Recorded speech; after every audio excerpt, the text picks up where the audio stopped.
Здраво на сите, јас сум читачот, а ова е нова епизода, ново видео во соработката со ЕУ за култура.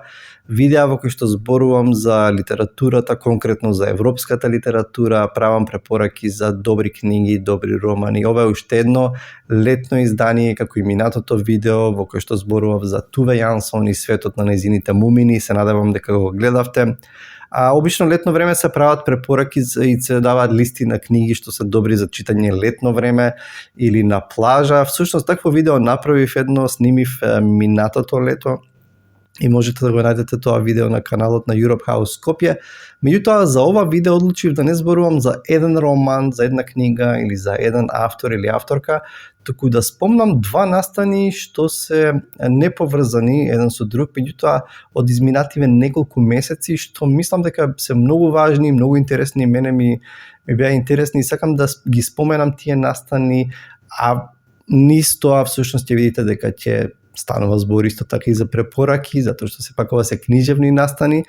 Првиот е новите изданија или реизданијата на збирките раскази на Румена Божаровска во нови изданија, сега во издавачката Куќа 3. Румена Божаровска, претпоставам дека на повеќето вас ви е позната. Тоа е македонска писателка која што пишува раскази, иако дознав дека спрема роман, не знам дали е тоа вистина, меѓутоа ако спрема роман, тогаш едва и чекам да го прочитам. Румена има издадено 4 збирки раскази досега. Првата е Чкртки, втората во ова ново издание, Осмица, дознав дека дел од расказите од првата збирка се поместени тука во оваа збирка Осмица. Втората нејзина збирка е Мојот маж. Ова е неверојатно, тука ова е нејзината најпозната збирка, најпреведувана, најчитана збирка која што беше преведена на многу јазици, не знам точен број, но меѓутоа почна од српски, хрватски, германски, збирка за која што мислам дека се врз основа на оваа збирка раскази правени се и театарски представи и така натаму. Меѓутоа, веројатно најголемиот успех на оваа нејзина збирка, претпоставувам најголемиот успех на Румена, е француското издание за издавачката куќа, култната издавачка куќа Галимар. И последната нејзина збирка, која пред 2-3 години, ако не се лажам, тоа е Никаде не одам никаде. Ова се 3 нејзини збирки реиздадени сега во нови изданија, и ако сакам да го употребам терминот, спортски термини, тоа ќе кажам дека Румена направи еден трансфер од една екипа во друга, и ова се нови изданија, нови корици, многу фини, беа промовирани на сајмот на книгата. Расказите и стилот на Румена е отворен, директен, Румена се зафаќа со сериозни социјални теми, и знаем многу вешто, многу убаво да го долови односот меѓу луѓето, особено меѓу мажите и жените или родителите и децата. Всушност, да речеме, Мојот маж, оваа нејзина збирка е пишувана, мислам дека има 12 раскази, сите се пишувани од перспектива на жена и е опишан односот со нивните мажи. Румена многу искрено, низ многу хумор и духовитост, мислам, има моменти кога се смеам на глас кога ги читам нејзините раскази, меѓутоа ги предизвикува стереотипите, иако тоа е напишано духовито и низ хумор, сепак е доста така цврсто и отворено, се зафаќа со некои стереотипи, со некои проблематики. Иако стилот на Румена, би рекол, условно кажано, е истиот низ сите нејзини збирки, сепак тематиката со која се занимава е малку, има нијанси, е малку поразлична, да речеме во оваа последната збирка Не одам никаде, се занимава со и прашањето на емиграција, дома и таму некаде на друго место. И она што ми се допадна особено во оваа збирка е што Румена наоѓа рамнотежа и не зазема страна, туку не остава со да ние како читатели си донесеме заклучоци и не е дома добро, а таму некаде лошо, или таму некаде добро, а тука дома лошо. Значи, тоа го прави на многу фин начин. Не знам дали сте читале некои од незините збирки, ви ги препорачувам. Јас сум ги прочитал сите незини збирки, некои раскази сум ги препрочитувал.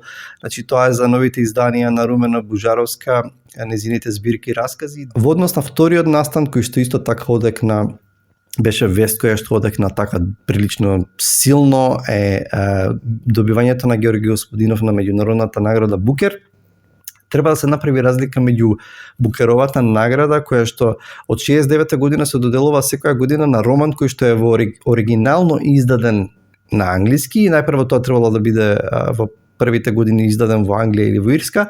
Меѓутоа, од пред 6-7 години се доделува и меѓународна награда Букер, во која што се дадава на автори од целиот свет, меѓутоа книги кои што се преведени од тој изворен јазик на англиски. Наградата ја делат и авторот и преведувачот.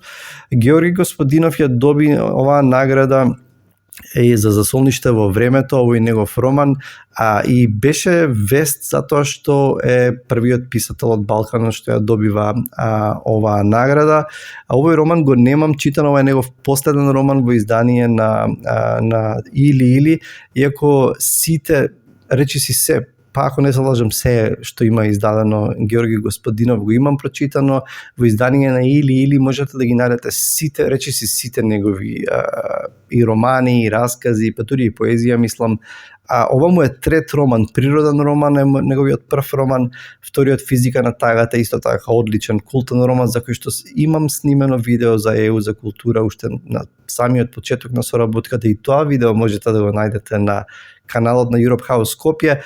Романите на Господинов не се баш лесни за читање, тоа е така, се доста ерудитски, се елегантни, интелигентно напишани. Тука идејата му е тука или навраќање кон минатото, со тоа што еден лик Гаустин, тоа е негова алтер его кој што се наоѓа речиси во сите негови дела се појавува. Тој лик одлучува да направи една клиника во која што луѓето што страдаат од Алцхаймерова болест ќе се третираат на тој начин што се креираат соби кои што го реконструираат дел од минатото, конкретно време. Меѓутоа таа идеја станува популарна и почнуваат луѓе низ целиот свет тоа да го прават. Значи тоа е идејата на романот, се зафаќа со можеби соочени со несигурна, неизвестна иднина, луѓето се повеќе се вртат кон некои си времиња минати кои што се златни за одредена нација, па и лични во личниот живот на луѓето, и мислам дека делумно ја доби наградата и затоа што беше онака баш навремен, во вистинско време се занимава со оваа тема. Господинов, значи ви ги препорачувам и Румена Божаровска, различни автори со различен сентимент, со различен стил, и Румена Божаровска, наша локална македонска писателка, која што е веројатно можеби најпопуларната во моментов и кај нас, меѓутоа и многу подалеку, и Георги Господинов, бугарскиот писател, кој што исто така е доста многу читан и популарен низ целиот свет.